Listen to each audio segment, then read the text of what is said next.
Welcome back to another episode of Ancient Egyptian Language Tutorial. I want to start this episode with the Egyptian spring celebration called Sham Ennessim. On Sham Ennessim, people go out, they enjoy nature, they eat special food like for example colored eggs and fermented fish. There is also another tradition in Egypt that the first person that wakes up in the morning wakes up the other people by holding a half-cut onion under their noses, so that people wake up with the smell of onions. Sham Ennessim is also mentioned in Egyptian cinema and music videos.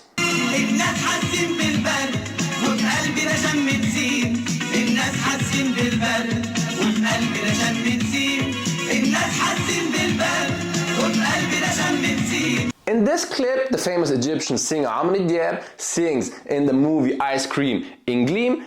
The people feel the code, and in our hearts is Sham Ennessim. If you're an Arabic speaker, you might think that the term Sham Ennessim has something to do with smelling, because the word for smelling in Arabic, yashim, sounds very similar to the beginning of the term Sham Ennessim. بس هي ريحتها شوية عاملة زي ريحة الصغل عندنا. ما هي لازم تبقى ريحتها كده عشان شم النسيم. ما هو اسمه يعني شم ليه؟ عشان يعني الروايح دي كده تملى الدنيا واحنا نقعد نشم. عاملة زي ريحة الموميا قبل ما تنسف. Sham Ennessim is not an Arabic term, it is an ancient Egyptian term, which we want to discuss in our grammar part.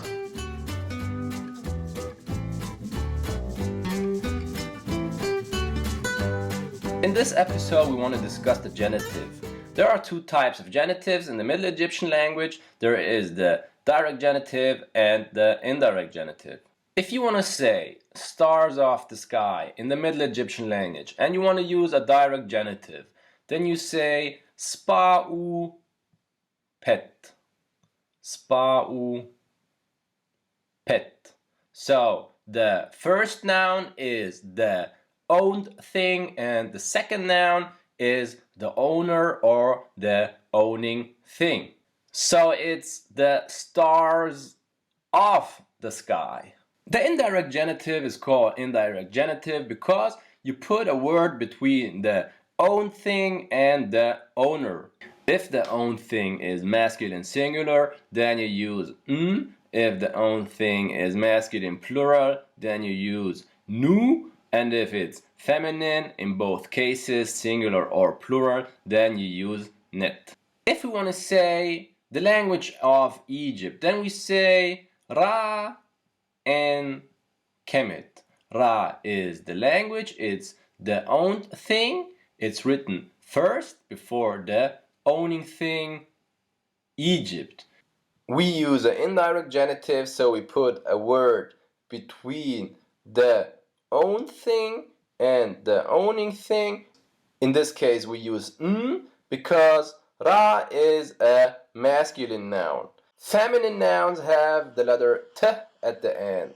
Before we continue our main topic, the genitive, I want to discuss with you some basics for reading hieroglyphs, which you find in the book Middle Egyptian by James P. Allen. One of the first questions you might ask is, what is the reading direction? This is very easy to figure out. You always read in the opposite direction the animals and the humans are looking at. In this example, the owl is looking in this direction. So the reading direction is this. Reading the Egyptian hieroglyphs is not that hard. You only have to be aware of some things. There are the so-called unilateral signs, bilateral signs, and trilateral signs. The unilateral signs are like our alphabet. They give you for every symbol a sound. In the word Kemet, we have two examples for unilateral signs. We have the owl, which stands for the letter M, and we have the bread, which stands for the letter T. The bilateral signs are actually just a combination of two unilateral signs. So two unilateral signs put together in one symbol. You have different combinations of letters. So you could have, for example, K and A, K and P, or like in our case here, the crocodile tail, K and M. The word in front of you is read Kemet, not Kem-Emet. The second M, the owl, is just helping us to read the crocodile tail kem. The owl is called a phonetic complement. There's no example for a triliteral sign in the word kemet, but we have something very helpful called the determinative. The determinative is actually nothing strange to us. When we learn reading and writing, we find often in textbooks a word written, like for example the word cat, C-A-T, and next to the word you find a picture of a cat. In this case, the picture of the cat is the so-called determinative. In the Egyptian hieroglyphs, determinatives are written at the end of the word. What you see here is a city from above. These are the streets, these are the buildings, and they are surrounded by a city wall. This is the determinative for Egypt or any country or city. You find the letters and the determinatives in James P. Allen's book or in Gardner's sign list. Gardner's sign list is a list also used at universities. It contains almost everything you need and it is very easy to find if you make a search for it. With this simple informations and lists, we are now able to read Egyptian hieroglyphs. But now back to our main topic for this episode, the genitive. We heard about the genitive in the Middle Egyptian language, and now we want to learn about the genitive in the Sahidi Coptic language. The genitive in the Coptic language is very similar to the indirect genitive in the Middle Egyptian language. But instead of putting n, nu, or net between the own thing and the owning thing, you put n or ente between the own thing and the owning thing. But when do we use n and when do we use ente? Basically we use n. But if the own thing is an indefinite noun, then we use ente. Now we are able to figure out what Sham Ennessim means. Sham Ennessim comes from shmu, smu.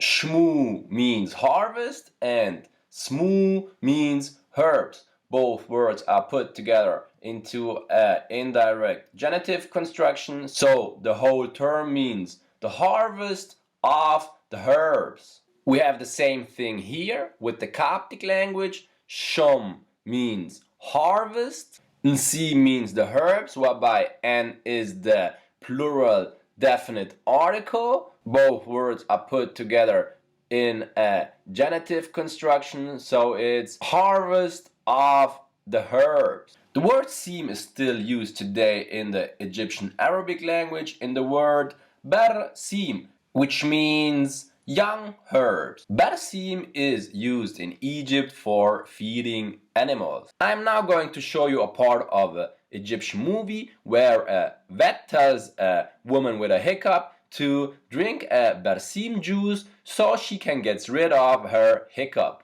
طبعا هتشرف الحفله يا دكتور. انا مش محتاج العزومه يا فندم، ده بيتي. بيتك ده ايه يا استاذ؟ انا عمري في حياتي ما شفت برود زي ده. انت مجرد دكتور حمير جاي تقضي مأمورية بقى. جالكوا كلامي؟ اهو ده الشحار. ان ما كنت فشك من هنا. اعملي لبخه ترد على زورك واشربي عليه كوبايه عصير برسيم.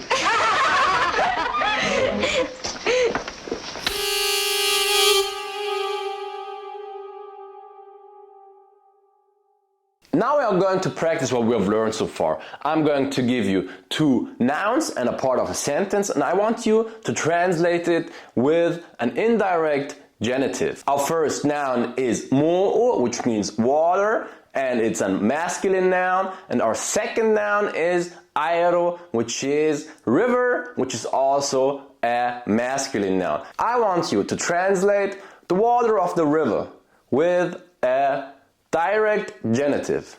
The water of the river would be correct. The water of the river would be pmo'u and pa'airu. How would you say the name of the queen? The name of the queen. Name is Ran, it's a masculine noun, and queen is Erro, and it's a feminine noun. The name of the queen would be Correct. The name of the queen would be Piran en Terro. How would you say some stones of the mountain? Some stones of the mountain. Stone is ona, it's a masculine noun, and mountain is to'u, and it's also a masculine noun. So some stones of the mountain would be correct. Some stones of the mountain would be henone and te to'u. How would you say a servant of the king?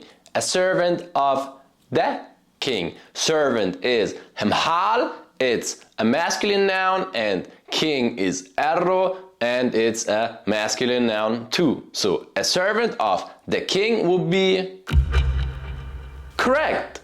A servant of the king is u hemhal in te perro. Do you remember the first lesson? In the first lesson I was always saying pai uma en something p. Like here. Pai uma en oik p. Pai uma en oik p. We say pai uma en oik p and not pai uma en te oik p because ma and oik is one grammatical cluster with the meaning bakery or bread stall more than place of bread. So this rule does not apply in this case. We are at the end of our episode now. I hope we have learned a lot today and that I'll see you in the next episode. Ugai!